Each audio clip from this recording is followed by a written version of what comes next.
इन बच्चों ने अपने मुंह खोले और शिक्षक ने उनके मुंह में अखबार के टुकड़े डाल दिए। चूंकि अखबार पर स्याही थी, जब उन्होंने इसे निगला तो उन्हें हल्की मिठास का एहसास हुआ। यह अकेली मिठाई थी जो इन गरीब बच्चों को मिल सकती थी। यहाँ हर बच्चा गरीब था और फ्रैंक उनमें सबसे गरीब था। फ्रैंक के पिता जूते खरीदने में सक्षम नहीं थे, इसलिए वह केवल छेद वाले जूतों को टायरों से पैच कर सकते थे। अगले दिन फ्रैंक उन मजेदार दिखने वाले जूतों को पहनकर स्कूल आया। कक्षा से पहले उसके सभी सहपाठी उस पर हंसे। लड़के ने गुस्से में अपने जूते कूड़ेदान में फेंक दिए।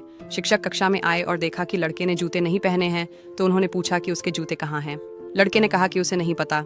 टीचर ने उसे अपने जूते पहनने को कहा और सहपाठी फिर से हंस पड़े। टीचर ने गुस्से में डेस्क पर थप्पड़ मारा और पूरी क्लास को चुप रहने को कहा। टीचर ने क्लास को बताया कि यह फ्रैंक की गलती नहीं थी कि उसके पास पहनने के लिए जूते नहीं थे और दूसरों की बदकिस्मती पर हंसने वालों को खुद पर शर्म आनी चाहिए। यह लड़के के आत्मसम्मान की रक्षा करता था।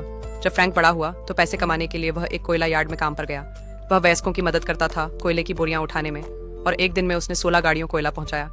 मालिक बहुत संतुष्ट हुआ, इसलिए उसने न केवल फ्रैंक के लिए नींबू पानी का एक गिलास खरीदा, बल्कि उसे उसकी तनख्वाह भी पहले ही दे दी। फ्रैंक खुशी खुशी घर दौड़ कर गया और फिर अपनी माँ को तनख्वाह दे दी। जल्द ही फ्रैंक की तनख्वाह बढ़ गई, लेकिन उसकी माँ ने एक समस्या देखी। कोयले की धूल से फ्रैंक की आंखें लाल हो गई थीं और धीरे धीरे वह चीजें साफ साफ नहीं देख पा रहा था। उसकी माँ के पास उसे डॉक्टर के पास ले जाने के अलावा कोई चारा नहीं था। सारी कमाई खर्च करने के बाद फ्रैंक आखिरकार ठीक हो गया, लेकिन उसे कोयले के आंगन में अपनी नौकरी छोड़नी पड़ी और वह अपनी माँ की बाहों में दुखी होकर रोया।